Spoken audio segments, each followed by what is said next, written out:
Hello, hello! Voilà, nouvel épisode, le 25e, si j'ai bien compté, si j'ai bien retenu, c'est le 25e. Et ouais, les semaines passent et je m'étais dit que j'allais faire un podcast, enregistrer un épisode par semaine. Et là, le dernier date du 2 juillet et aujourd'hui c'est le 22 juillet. Voilà, donc j'ai raté. Mais c'est pas grave, je suis encore là. Et j'espère que tout se passe bien de votre côté.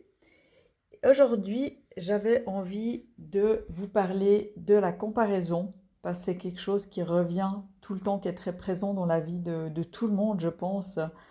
Et ouais, qu'on soit bien, moins bien, pas du tout bien, la comparaison fait partie de la vie.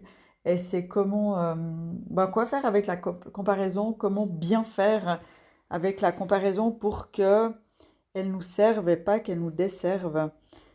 J'ai une phrase que j'aime beaucoup, que j'ai entendue, et je ne sais pas si je l'ai entendue ou si je l'ai inventée en fait, je ne sais plus. Mais je vous la dis, elle va être intéressante et vraiment retenez-la bien parce qu'elle est très importante, très importante.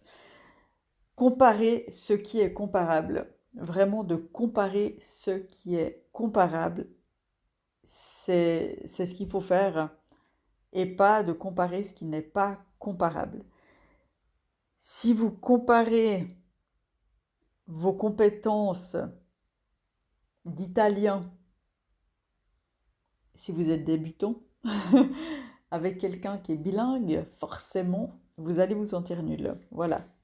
Si vous comparez à quelqu'un qui fait du sport 5, 6 fois par semaine d'un niveau assez élevé à vous qui êtes en train de vous remettre au sport, forcément, vous allez vous sentir nul. Si vous comparez votre corps à 63 ans avec le corps d'une personne, d'une jeune femme de 20 ans, forcément, vous allez vous trouver vieille. Voilà, vous avez compris hein, là où je veux en venir. Mais c'est ça, c'est de comparer ce qui est comparable et pas le contraire. Si je reviens sur le sport, de se comparer, bah même pas que sur le sport, mais sur tout, de se comparer à soi-même, à nous-mêmes, là où on en est maintenant, à là où on en était il y a 2 semaines, un mois, 2 mois. Si je reprends voilà, le sport, si vous vous remettez au sport, si vous êtes remis au sport il y a 2 mois, eh ben, comparez-vous à comment vous étiez il y a 2 mois et par rapport à comment vous êtes maintenant.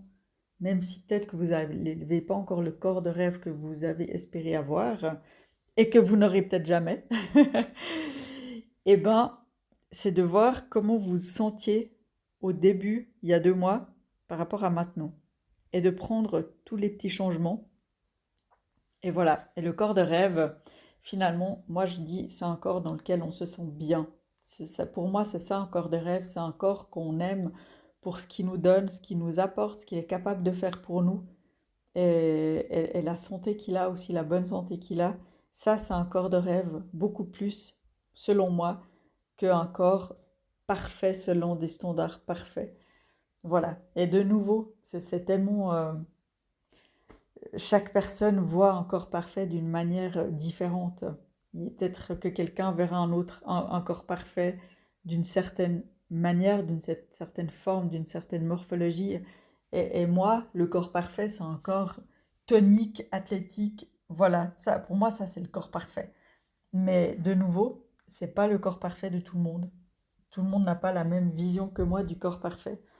Mais le corps parfait, retenez ça, c'est un corps qui nous, qui nous permet de nous lever le matin, qui nous permet de bouger, qui nous permet de nous sentir bien et énergique, en bonne santé, et qui nous permet de nous surprendre. Je pense que ça, c'est vraiment un corps parfait. Et voilà, donc vraiment comparer ce qui est comparable, c'est... oubliez jamais cette phrase.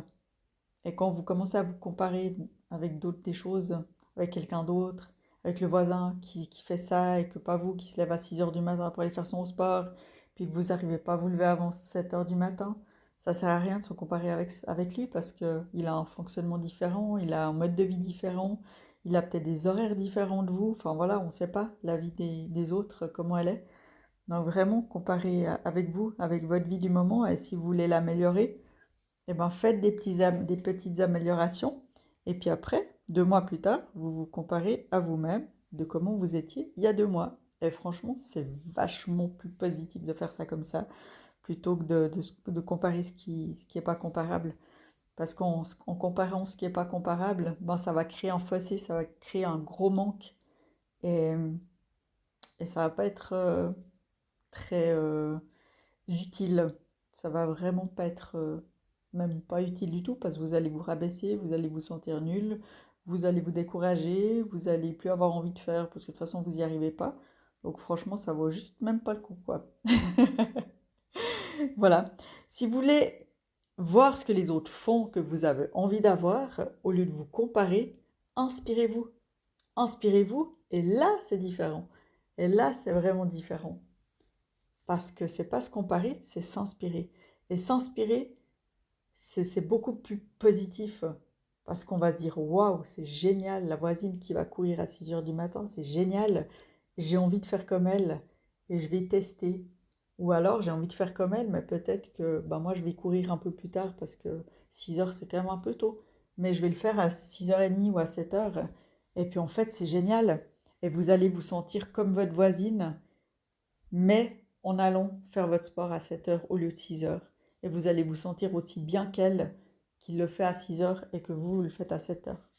Vous voyez l'idée? Je suis sûre que oui. Donc n'oubliez pas. Et franchement, ce podcast-là, cet épisode, il est pas mal, hein.